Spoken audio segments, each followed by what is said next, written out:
Hopefully from this morning, we remembered, that is, boom, stop you talking.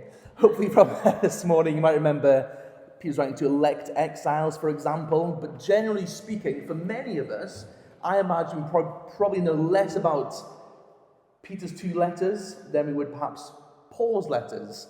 Part of that might simply be because they're tucked somewhere away at the back after lots of other things. But hopefully after this evening, especially in the coming months, we'll be much more comfortable with 1 Peter. It's often got some tricky things in. John Calvin says 1 Peter 3 is the hardest chapter in the whole Bible. So we'll see how it's like when we get there. Because why do we want to get our bearings, though, at the start of a new sermon series? If you were to go for a walk in the hills, it helps, of course, doesn't it, if you get your bearings on where you are. You go to Edinburgh, you're not sure where you are. Where's the castle? You look at the castle and you get your bearings on the castle or at the river. You find out where you are, where the landmarks are, and you plan your walk around that. Of course, if you've ever been on a walk before, perhaps a Duke of Edinburgh expedition, and you misread the map at the start of the walk, well, of course, everything goes wrong down the path, doesn't it? The same is true when we come to a book of the Bible. To use another analogy, before we work our way through the trees, we want to see the wood as a whole, so we can understand the meaning of the trees when we get to them. Who wrote this letter? Who received it? What happened to them? Why did Peter write it? Where's his argument going? And on our journey tonight, well, 3 verses give us our main compass points. Of course, we looked at this morning, 1 Peter chapter 1, verse 1, Peter wrote to elect exiles. If you turn to the back of your Bible, chapter 5, verse 13, Peter refers to she who is at Babylon. Of course, Babylon is exile language. You almost say it doesn't mean literally the city of Babylon, but rather the city of Rome. But it's exilic language, elect exile. She who is chosen in Babylon at the end, elect exile at the start. Same language, same elect exile thing going on there. Bookends this whole letter. And then in chapter 5, verse 12, we have the purpose statement for this letter.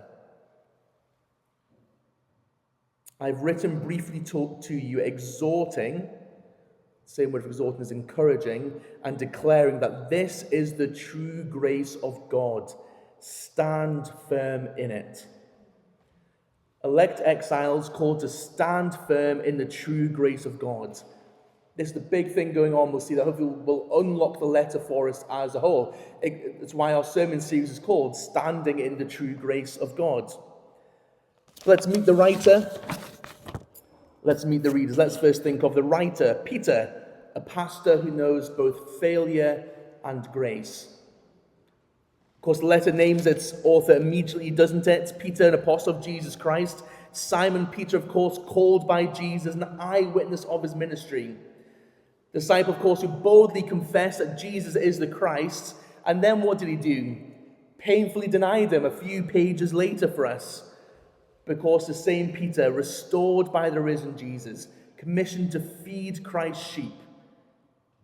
So we need to remember all this in the background as we learn from Peter. When Peter speaks about grace, when Peter speaks about standing firm, when Peter speaks about failure, about suffering, about restoration, it's not something abstract for him. He's not calling them to do something he himself hasn't gone through first. He's experienced these realities from the Lord. As the letter goes on, chapter 5, Peter calls himself a fellow elder and witness of Christ's sufferings. Why mention this? Well, because his authority is apostolic. He's a witness of Christ's suffering. And yet the tone is not authoritative, but rather it's pastoral. He doesn't write as a distant lecturer. He writes as a shepherd who wants Christ's sheep to remain faithful. Peter says he wrote in chapter 5, verse 12, by Silvanus, probably meaning Silvanus helped carry the letter. Perhaps he wrote down what Peter was saying to him. We know Mark is also with Peter. Peter sends greetings to Babylon.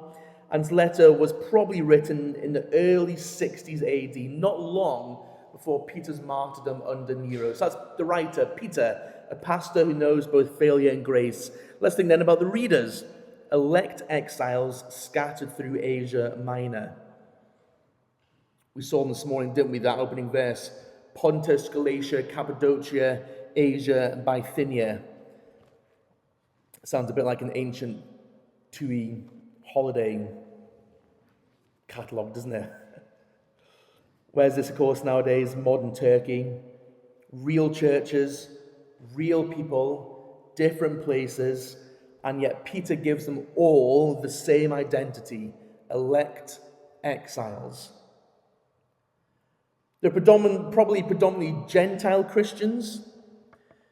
How do we know that? Chapter 1, verse 14, chapter 1, verse 18, chapter 4, verses 3 to 4. In these verses, Peter speaks of their former ignorance, the futile ways they inherited from their forefathers, their previous participation in almost certainly pagan patterns of life. You wouldn't say that to a Jewish person, and yet he then applies Jewish history to them. Chapter 2, verses 9 to 10, the great Old Testament descriptions of Israel, chosen people, royal priesthood, holy nation, God's treasured possession, all this Exodus language, and applies it to the whole church united to Christ. They may be scattered geographically, but they are one spiritually.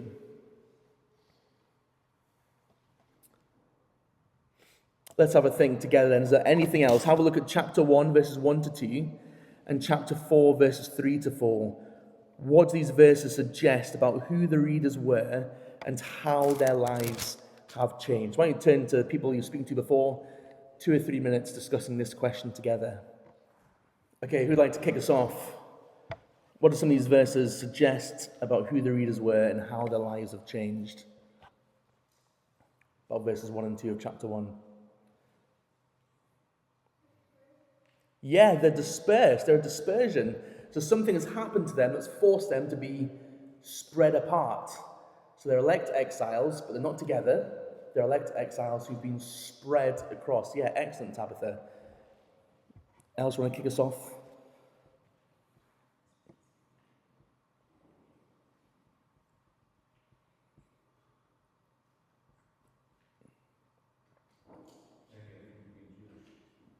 Yeah, some of them would have been Jewish. Yeah, absolutely. I think predominantly Gentile, but absolutely still some Jewish believers there. What's their primary identity?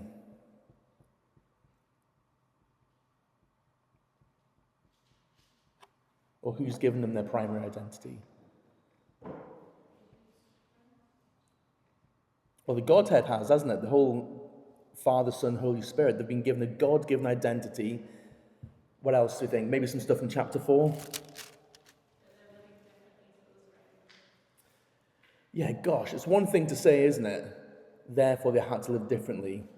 It's another thing to say, for the time that has passed suffices for doing what the Gentiles want to do, living in sensuality, passions, drunkenness, orgies, drinking parties, and lawless idolatry. It brings it to life a lot more, doesn't it, when you read it to there. Their lives, primary God-given identity, and their lives now look very different to the world around them. There is a break from their former life. Yes, there's continuity because they're still living there, but there's a break from the way in which they used to live. So let's think some more then about their situation. It's a situation of pressure rather than comfort. Peter's readers, as we reminded of this morning, were suffering. But we need to picture their situation carefully. The letter doesn't primarily describe some sort of empire-wide persecution. No, rather it describes the daily hostility that comes when Christians stop fitting the expectations of the surrounding culture. Chapter 1, verse 6, they were grieved by trials. Chapter 2, verse 12, they're accused of wrongdoing. Chapter 2, verse 15, they're subjected to ignorant talk. Chapter 3, verse 14, they're threatened, they're frightened. Chapter 4, verse 4, they're maligned because they would no longer join in the old way of life. Chapter 4, verse 12, they face a fiery trial. Some, particularly enslaved Christians, may also have endured physical mistreatment, we see in chapter 2, 18 to 20. Their suffering, therefore, was social, it was relational, it was economic, and at times it was physical. They were discovering that becoming a Christian gives you a new home, a new family, a new pattern of life, a new Lord. And that can make you feel profoundly out of place in the world around you. So hopefully we can begin to see for ourselves and how helpful this is for all of us who either are suffering now or will face suffering. The late Tim Keller had a great line about how Christians are either suffering or preparing to suffer. You can tell he was a cheery Presbyterian with that sort of outlook. And yet that's real life, isn't it? But as we dig slightly deeper, it's helpful for us to distinguish what we'll see in the letter between three kinds of suffering that Christians might face. First, there's suffering common to everyone in the fallen world. Illness, bereavement, disappointment, the ordinary sorrows of life in a fallen world. Secondly, there's suffering caused by our own wrongdoing. Peter explicitly warns us not to suffer as a murderer, as a thief, as an evildoer, or as a meddler. Fair enough. There's also a third kind of suffering, suffering for belonging to Christ and doing good. And this is Peter's particular concern. Hostility and opposition that comes because Christian allegiance and conduct is visible. Charlotte Chapel, a large church in the middle of Edinburgh, 700 odd people. Their vision statement, conspicuous for Christ. Isn't that great? Conspicuous for Christ. In this letter then, Peter speaks pastorally to all Christian pain, but we must not call every difficulty persecution. Peter's readers are especially learning how to respond when faithfulness itself is costly. They must neither retaliate nor must they retreat, and they must not use suffering for an excuse to sin. Like we saw last week in Psalm 4, everyone thinks their anger is righteous anger, but it's not. They are to entrust themselves, their faithful Creator, continue doing good, he says in chapter 4, verse 19. So we've met our author, we've met the readers. Let's think, why did Peter write it? What's his purpose? Well, his purpose is to declare grace and call us to stand. Why do you know that? Chapter 5, verse 12, read it already. I've written to you briefly, exhorting, declaring that this is the true grace of God. Stand firm in it. Notice two things there going on. First, Peter declares the true grace of God. He tells them what God has done, who is the God who's made them, and what God has promised to do. Then in response, he exhorts them to stand firm. God's grace to them does not make them passive. Grace enables courageous, holy, and hopeful living. See, what Peter doesn't merely give information about Christian suffering, rather he's strengthening unsettled Christians. And this letter's theology serves its pastoral purpose. Truth about God's grace puts steel into trembling Christian hearts. Truth about God's grace puts steel into trembling Christian hearts. What then is this true grace that does that? Well, it's the whole movement of the Christian life. Rescued from sin and futility through Christ, living now as exiles, sometimes suffering in the footsteps of our suffering Saviour, and we are being kept for an eternal inheritance of glory with Christ. Grace is not only the door through which we enter the Christian life, grace is the ground beneath our feet throughout the journey, including the painful stretches. And that is why Peter needs to declare it, because we forget it. Offering suffering can make Christians misread reality. We can become curled in. Suddenly our views on providences previously, we forget all about them. We can project our feelings onto everyone else, thinking they're feeling the same. We can conclude that God's abandoned us, that obedience isn't worth it, that the Christian life isn't really one of suffering and compromise would in fact be safer. But Peter says to us, do not interpret God's grace through the lens of present suffering. Interpret suffering through the certainty of God's grace. Let me say that again. Peter says, do not interpret God's grace through the lens of your present suffering. Rather, interpret your suffering through the certainty of God's grace. Is that what we saw this morning? So let's think then practically. Let's turn back into our groups for our next discussion question. Look at chapter 5, verse 12. What's the difference then in Peter merely saying, this is hard. I'm really sorry it's so hard for you. What's the difference in him saying that versus this is the true grace of God? Back in your groups, your pairs, let's think what we've got to say. Okay, slightly trickier question there. What do we get? What's the difference between Peter merely saying this is hard versus Peter declaring this is the true grace of God? What sort of answers did we get?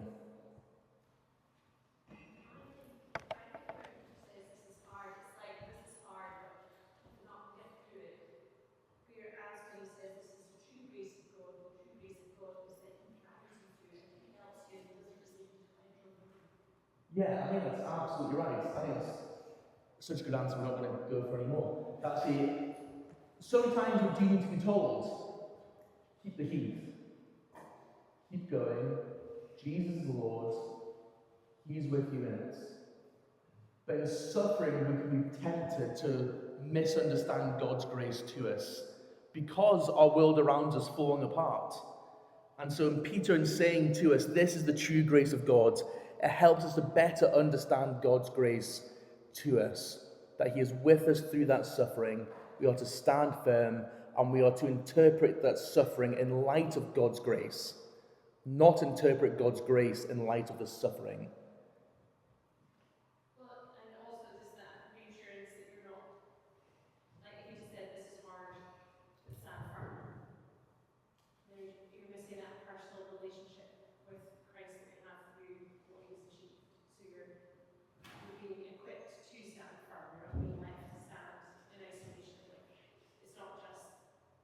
Yeah. You're standing by yourself, standing firm, like enter into all of these dispersed Christians who together are Yeah, exactly. on God's promises. Yeah, so it's, together we're standing firm. So an interesting thing, maybe you've thought of before, maybe you've not, is that when we look at especially epistles in the New Testament, letters, almost all of them are written to churches, to groups, even pastoral epistles like Timothy, it's assumed is going to be read aloud. Therefore, the primary implications are not individual. They're corporate, because they're written to churches. Almost all of our applications each week, implications of passage, should primarily be corporate, because we're part of the corporate. We are brought it together into Christ and His people. So yeah, absolutely right. And so I guess the two things go together, what Susie was saying. God's grace is there with us in that. Together would be Amy's part. I think at the start of the letter, absolutely. Let's go and think about the shape of the letter. It's got an introduction, it's got a conclusion, it's got three main movements. They're not sort of hermetically sealed sections. Suffering, grace, holiness, glory flow throughout them all. But when we stand back and look at the letter, we can see three main sections, though, in it, and I've written them down there for us. The first sort of movement is grace received, where Peter begins with what God has done, not what we must do. God's called us to be born again through the resurrection of Jesus into a living hope and an imperishable inheritance. And that identity is then lived out. Set your hope fully on God's future. Be holy like your Father's holy. Fear God throughout the exile. Love your Christian family. Crave God's words. 2:4-10, as believers, come to Christ, the living stone. God builds them together as a spiritual house, a priesthood, a holy nation. Identity comes before instruction. Grace produces obedience. The imperatives of the gospel are built upon the indicatives of the gospel. First movement, grace received. Second, grace lived. 2:11, Peter again calls them exiles or sojourners and gives the controlling appeal for this section. What is it? Abstain from sinful desires and keep your conduct honourable among the Gentiles. The aim then isn't simply private respectability. Rather, the assumption is unbelievers will be observing believers' lives. Some might come to glorify God because of that chapter 2, verse 12.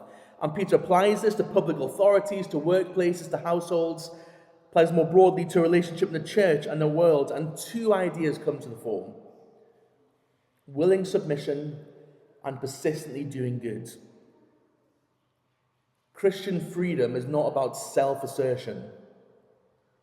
Rather, Christian freedom is seen in Christ-like service and witness. Third movement, grace in suffering. Peter comes to focus on the fiery trial. Christians should not be surprised as though suffering were alien to discipleship.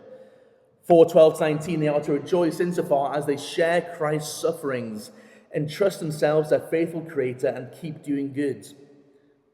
On about chapter 5, verse 1-9, the suffering church particularly needs humble shepherds and humble members who are both alert and resistant to the devil.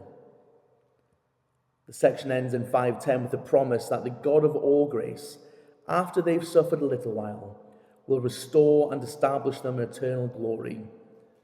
So what is the root? The root is suffering now, glory later. The same root, of course, as the Lord Jesus Christ. One more section and then another discussion question for us. 5 features to watch out for throughout 1 Peter. The first, mentioned already, identity before activity. Over and over again, Peter tells Christians who they are before telling them how to live. Born again, ransomed, living stones, royal priesthood, God's own people. The commands matter massively. These commands grow up first out of God's grace to them. You can even think when we reach a command, perhaps ask what gospel identity makes obedience possible here. Identity before activity. Second feature, exile as a whole way of life. Perhaps for some of us, maybe something quite romantic, thought of being in exile. I'm not really home, you can wander, not all who wander are lost. That classic Tolkien quote you see all over t-shirts and things like that. Exile is not merely a poetic way of saying heaven's our home, but rather exile reshapes all of our relationships.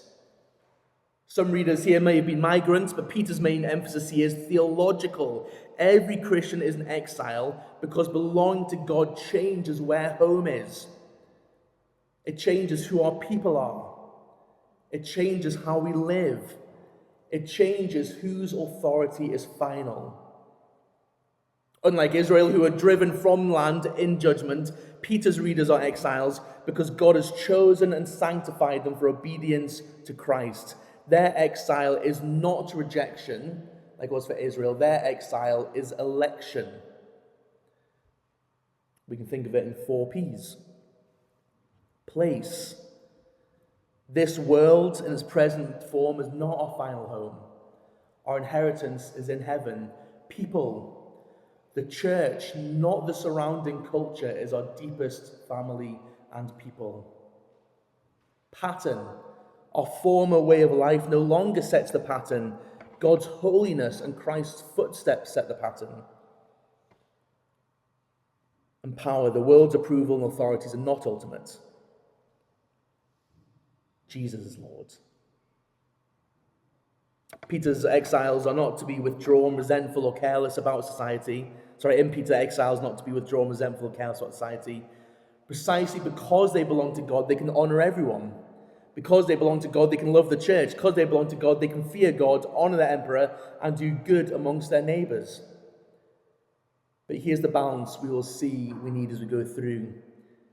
If we forget we are exiles, we will conform in order to feel at home. But Peter gives us, rather as well, if we misunderstand exile, we might become suspicious, defensive towards our neighbors. But Peter gives us a better way. Secure belonging to God. Deep, deep love for Christ's church. A holy difference in the world. And a conspicuous goodness towards the world. Exile is a whole way of life we'll see throughout the letter. Third feature, suffering and glory pattern of Christ. Christ stands at the center of the letter. What's 1 Peter about? Jesus. They're all about Jesus, all the books of the Bible. His suffering is saving. He bore our sins in his body on the tree, and the righteous one suffered from the unrighteous to bring us to God. It's chapter 2, verse 24, chapter 3, verse 18. But his suffering is also exemplary. I think at times you can be a little bit scared of saying that. Jesus' death was substitutionary, yes, but it was also exemplary. He didn't retaliate, but he entrusted himself to the one who judges justly, leaving footsteps for us to follow. That's in chapter 2, verses 21 to 23. So we need to keep both those truths together. Jesus is more than an example, but never less than a pattern for those of the redeemed. The prophets foretold the sufferings of Christ, the subsequent glories saw today, and that sequence becomes a shape of Christian discipleship. Suffering is real, but suffering is not final. Glory is. Present pressure does not cancel out promised inheritance. Fourth feature, holiness and mission go together. Peter's mission strategy is refreshingly ordinary. Christians do what? Chapter 2, verse 9, proclaim the excellencies of Christ. Chapter 3, verse 15, they're to be ready to explain the hope they have with gentleness and respect. Chapter 2, verse 12, to live such visibly good lives that hostile accusations are exposed and God is glorified. They are living for Jesus and they are speaking for Jesus. Because good lives make questions possible, don't they? Faithful words explain the hope behind the lives. A lot of this was helped by Paul Clark in St. Andrews. I was away in a Bonner Trust residential. We're going through how to teach 1 Peter. And he put it like this: you are different, so be different, even when it hurts, in order to make a difference for God while you wait for glory. That was his initial summary. You are different, so be different, even when it hurts, in order to make a difference for God while you wait for glory. Fifth feature, standing firm is a church project. As we mentioned in our discussion time, although Peter addresses individual responsibilities for Christians in the world, his vision is profoundly corporate. Christians love one another earnestly. They offer hospitality to each other without grumbling.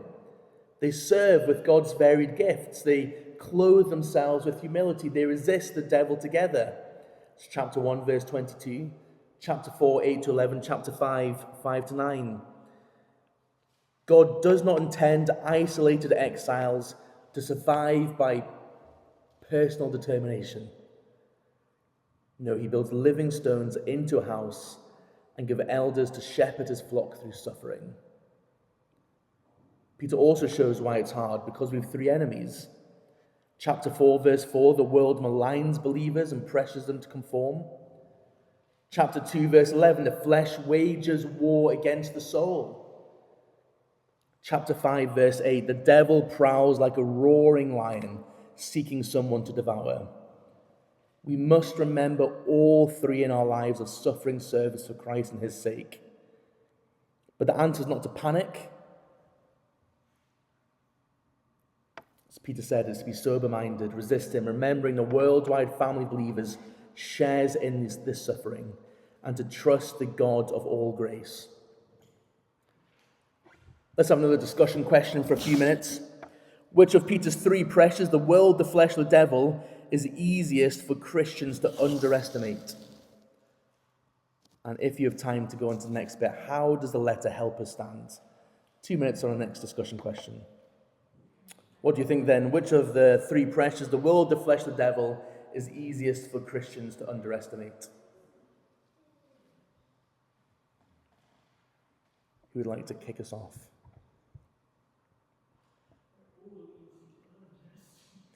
Good. I'm so glad you said that, Eve. All three of them are easy to underestimate. and we are guilty of it probably every day of our lives. Eve, do you want to expand a bit more on why all three, or do you want someone else to go on? I'm happy for you to carry on if you want.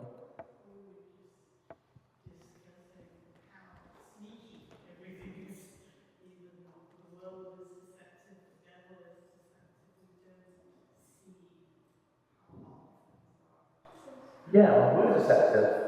No one lies to us more every day than ourselves. Yeah, the world's deceptive as the air we breathe. Just get used to it. Those of us perhaps who are older than the minister, maybe think back to the most recent film we watched at the cinema versus the first ever film we watched at the cinema. A world of difference, I'm sure. Similar to TV, all these things. It's the air we breathe. We just get so accustomed to it. Likewise ourselves as well. We get so accustomed to become our own little echo chamber and things. What's it saying? The flesh wages war against the soul. Isn't that a great description? Isn't that refreshing at times, maybe? When it just feels like there's a war going on inside. Where it's something you want to do or something you want to say, but actually, no, it's not the right thing to do or the right thing to say. And there's a war going on because, well, we want to get our own way. And of course, the devil, prowling around, seeking someone to devour. All of them are sneaky. How does the letter help us? Well, remember our identity, remember Christ's example, Christ's achievement, remember the church we're placed in now, remember future glory, remember God's grace to us. Turn over the page, got one more discussion question, deliberately longer. We're going to look at 1 Peter chapter 2, verses 9 to 12. And like a Puritan, I've snuck in many questions under the title of one question. 3 or 4 minutes there. Have a look at chapter 2, verses 9 to 12. Let me read that for us. And then your groups discuss some of these questions here. But you are a chosen race, a royal priesthood, a holy nation, a people for his own possession, that you may proclaim the excellencies of him who called you out of darkness into his marvelous light. Once you were not a people, but now you are God's people. Once you had not received mercy, but now you have received mercy. Beloved, I urge you as sojourners and exiles to abstain from the passions of the flesh, which wage war against your soul. Keep your conduct among the Gentiles honorable, so that when they speak against you as evildoers, they may see your good deeds and glorify God on the day of visitation. In your groups, discuss some of those questions written down there for us. Okay, let's go through some of these answers, and then we'll almost be done there. Let's think about identity. What identity are they given here?